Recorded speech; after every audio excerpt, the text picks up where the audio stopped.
নন এমপিওভুক্ত শিক্ষা প্রতিষ্ঠানগুলোকে এমপিওভুক্ত করার দাবিতে কিন্তু জাতীয় প্রেস ক্লাবের সামনে শিক্ষক বিভিন্ন সারা দেশের স্কুল, কলেজ, ডিগ্রি, মাদ্রাসা, কারিগরি বিভিন্ন প্রতিষ্ঠানের শিক্ষক যারা রয়েছেন তারা একসঙ্গে আসলে জাতীয় প্রেস ক্লাবের সামনে তারা অবস্থান নিয়েছে এবং বিভিন্ন জায়গা থেকে তারা যে দাবিটি জানাচ্ছে অনতিবিলম্বে আসলে স্কুল, কলেজ, ডিগ্রি, মাদ্রাসা, কারিগরি যে প্রতিষ্ঠানগুলো রয়েছে নন এমপিওভুক্ত শিক্ষা প্রতিষ্ঠান তাদেরকে আসলে এমপিওভুক্ত করার মধ্য দিয়ে তাদের দাবি তারা মেনে নিতে হবে, নতুবা তারা কঠোর কর্মসূচি এমনটি কিন্তু রয়েছে। যেখানে আমরা লক্ষ্য করছি প্রেস ক্লাব সামনে ঠিক সকাল থেকেই তারা কিন্তু আসলে এই প্রেস ক্লাবের সামনে অবস্থান করছে এবং এই মুহূর্তে বিভিন্ন শিক্ষা প্রতিষ্ঠানে নন এমপিওভুক্ত যে শিক্ষা প্রতিষ্ঠান রয়েছে তার প্রতিনিধি যারা রয়েছেন তারা কিন্তু প্রেস ক্লাবের সামনে আসলে অবস্থান করছে। নন এমপিওভুক্ত শিক্ষক যারা রয়েছে তারা বলছে যে অনতিবিলম্বে স্বীকৃত শিক্ষা প্রতিষ্ঠান যেগুলো রয়েছে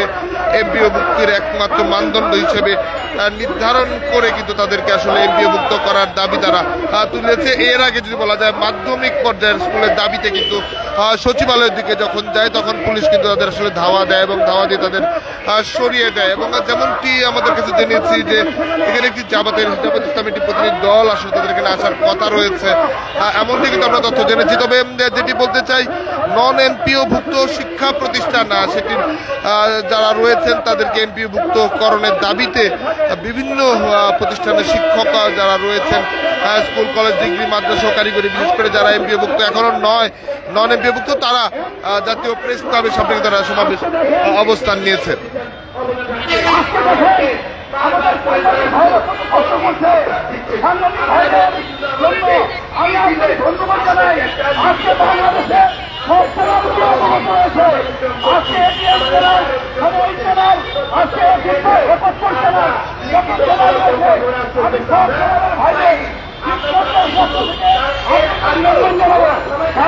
জানেন মিডিয়া ভাইরা আমাদের জন্য খাবার দিয়েছে, ভাইরা পত্রিকা দেখে খাবার দিয়েছে, পত্রিকা করেছি আমাদের অনেক ভালো করে লিখেছে।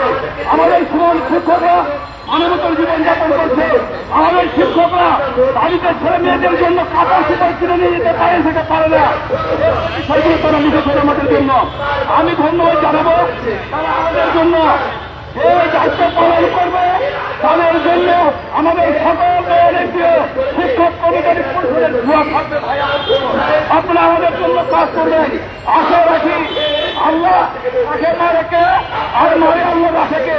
একটা ঘটনা রয়েছে আপনারা জানেন, অবশ্যই বিবেকবান মানুষ এই মন্ত্রণালয়ের মধ্যে চাকরি করে, অবশ্যই ভালো মানুষের মন্ত্রণালয়ের মধ্যে চাকরি করে, তারা আমাদের বিষয়ে চিন্তা করবে, ইনশাল্লাহ চিন্তা করছে, আমাদের ব্যাপারে তারা কাজ করছে।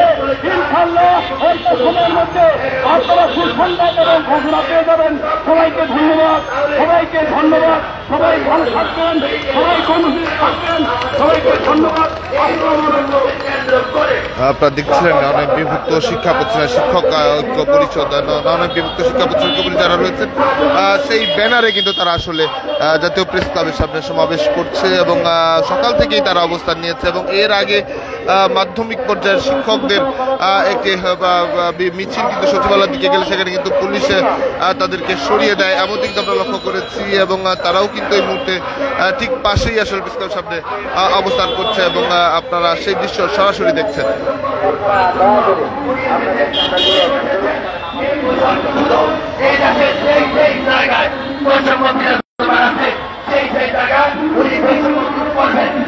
এই কারণে উনি বসেছেন, উনি যদি এখন 7 মাস চলে আরো 7 বছর লাগুক, আচ্ছা আমাদের কোনো আপত্তি নাই। আমরা এখানে কোন রাজনৈতিক ইন্ধন না। পুলিশ বারবার করে বলেছে আমরা নাকি কার ইন্ধনে এসেছি। আমরা স্পষ্ট ভাষায় বলে দিতে চাই, এটা একটা পেশাজীবীদের আন্দোলন, এটা পেশাজীবী সংগঠনের আন্দোলন।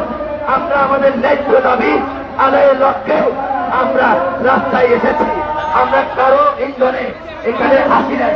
আমরা চাই যদি আমাদেরকে ক্লাসরুমের ফেরত দিতে চান তাহলে আমাদেরকে প্রজ্ঞাপন, লিখিত প্রজ্ঞাপন দেন।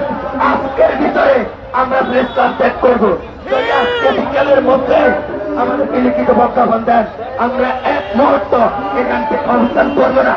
আর যদি যতদিন পর্যন্ত আমাদেরকে লিখিত প্রজ্ঞাপন না দিবেন ততদিন পর্যন্ত আমরা এই প্রেস ক্লাব ছাড়বো না।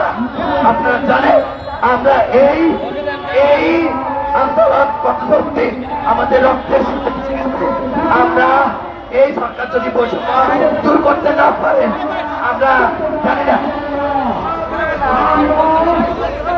আমরা এই আহ্বান জানাচ্ছি আমাদের আজকে দেশের ভিতরে লিখিত প্রজ্ঞাপন দিয়ে আমাদেরকে বাড়ি ফিরে যাওয়ার ব্যবস্থা করুন।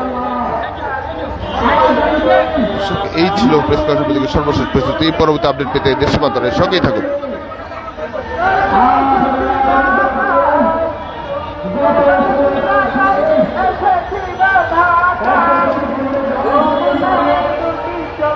আমি